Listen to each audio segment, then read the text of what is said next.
அந்த ஒர்க் பண்ணக்கூடிய வேட்பாளர்களாகட்டும் கூட வேலை செய்கிறவங்கள்ட்ட எல்லாருமே சீர்திருத்தத்தோடு தானே வெளிப்படுத்தி பேசுகிறாங்க. தீய எண்ணங்களோ தீய செயல்பாடுகளோ தேவையற்ற எண்ணங்களோ அவங்கள்ட்ட இல்லை வரல இல்லை. அப்போ இந்த சீர்திருத்தம் ஆல்ரெடி ஒரு ஃபார்மேடு பண்ணியாச்சு, ஒரு டீம் ஃபார்மேடு பண்ணியாச்சு. அப்போ அதை வச்சு இன்னொரு 20% அதிகார வர்க்கத்திலிருந்து பண்ணியாச்சுன்னு சொன்னால் அது ஒன்று தொட்டு. அப்படித்தான் கீவா நாடு சின்ன நாடு, புரியுதுங்களா? அங்கே எந்த ஒரு கெட்ட செயல்பாடும் கிடையாது. எல்லா நாட்டுக்கும் மருத்துவம் அதிகமாக மருத்துவர்கள் போகிறாங்கன்னா கீவா நாட்டிலேருந்து தான் போகிறாங்க.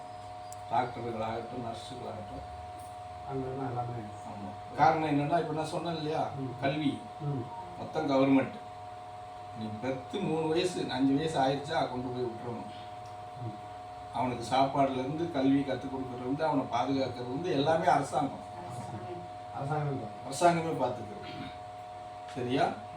நோய் யாருக்கு வந்தாலும் சரி, வீட்டில் யார் என்ன வந்தாலும் நீ எந்த ஆஸ்பத்திரிக்கு போனாலும் கவர்மெண்ட்டே பார்த்துக்கோ. நீ காசு கொடுத்து வைத்தியம் பார்க்கணும், தரமான மருத்துவம் இருக்கும்.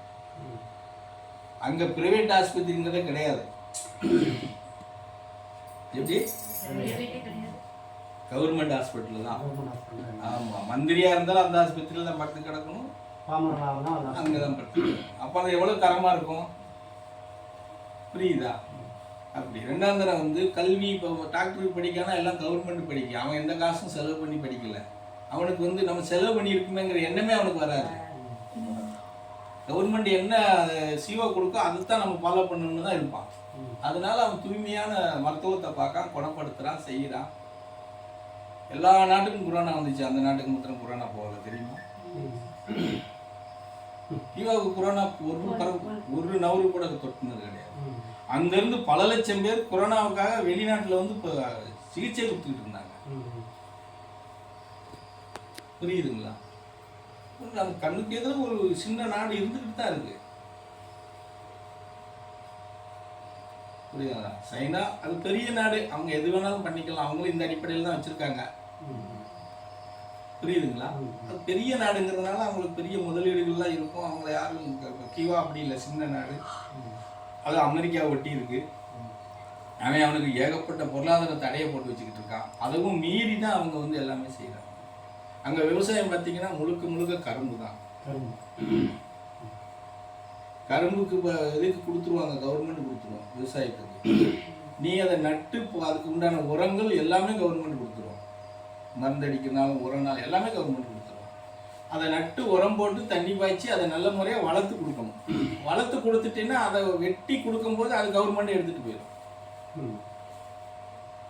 புரியுதுங்களா? ஒரு வருஷம் நீ பாடுபட்டுருக்கிற அதில் என்ன லாபம் வருதோ பாதி கவர்மெண்ட்டுக்கு, பாதி விவசாயிக்கு.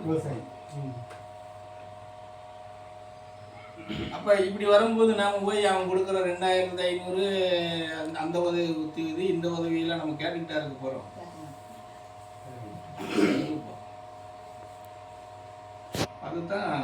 அதுதான் இன்னைக்கு சீமா பேசுகிறார்.